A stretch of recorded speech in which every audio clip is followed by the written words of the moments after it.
आइए आज आप सब जानेंगे वर्ष 2024 माघ मास कृष्ण पक्ष में पड़ने वाली एकादशी व्रत के शुभ मुहूर्त के बारे में, पारण समय के बारे में, इस व्रत का पारण कब किया जाएगा, किस चीज से किया जाएगा, भगवान को इस दिन विशेष करके किस वस्तु का भोग लगाना चाहिए, इस दिन क्या करना चाहिए, नहीं करना चाहिए।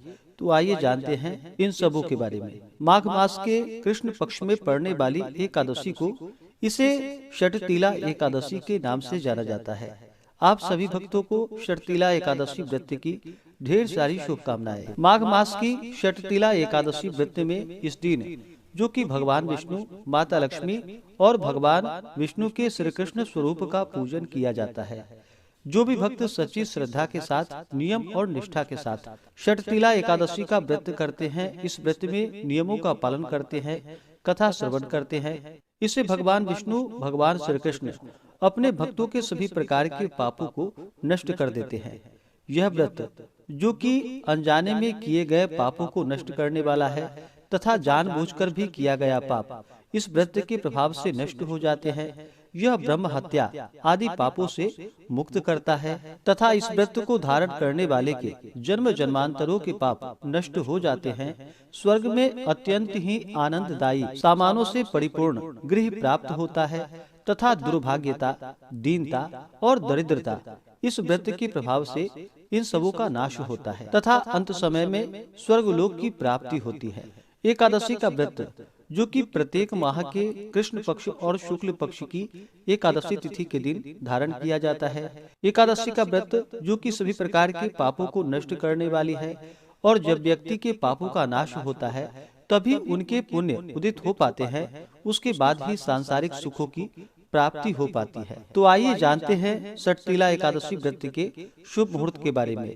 एकादशी तिथि प्रारंभ समय 5 फरवरी 2024 दिन सोमवार शाम 5:27 और एकादशी तिथि की समाप्ति होगी 6 फरवरी 2024 दिन मंगलवार को शाम 4:08 पे।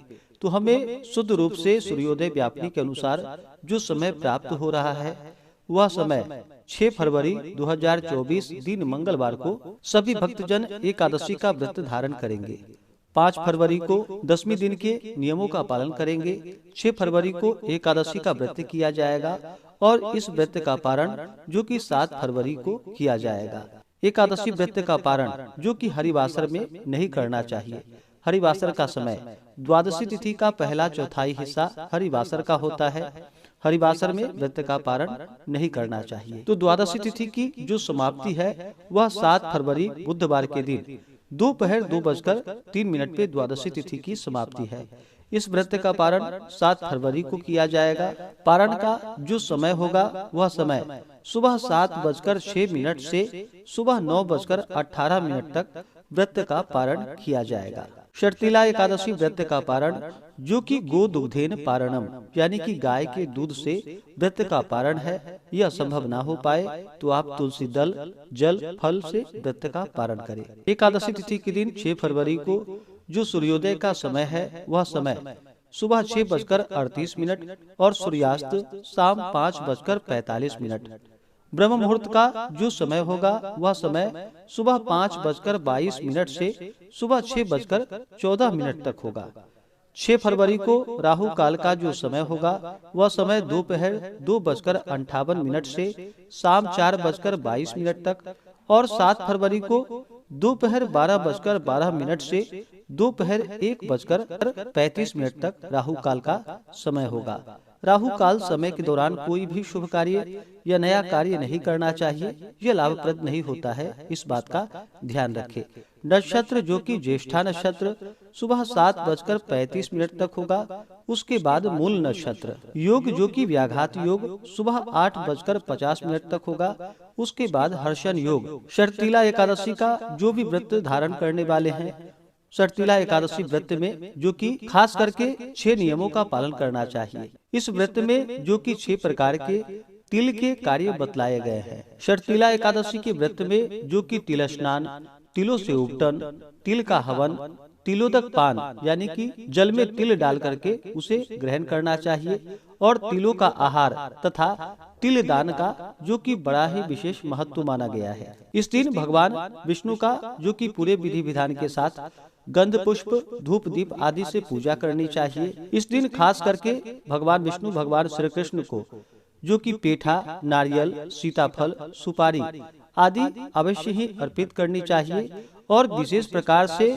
गुड़ तथा तिल मिश्रित मिष्ठान जो कि भगवान श्री कृष्ण भगवान विष्णु को अर्पित करनी चाहिए और उसे प्रसाद के रूप में ग्रहण भी करना चाहिए। इससे अनंत फलों की प्राप्ति होती है। जब भी भगवान विष्णु का पूजन करते हैं, भगवान श्री कृष्ण का पूजन करते हैं, तो उन्हें तुलसी दल अवश्य ही अर्पित करनी चाहिए और जब भी भगवान को भोग भी लगाते हैं तो तुलसी दल डाल करके भगवान को भोग लगाना चाहिए। जो भी भक्तजन व्रत को धारण करने वाले हैं, उन्हें माघ के महीने में जो कि माघ मास जब से शुरू होता है उस दिन से ही विशेष पुण्य फलों की प्राप्ति के लिए जो कि प्रत्येक दिन सुबह शुद्ध होकर के स्नान करना चाहिए।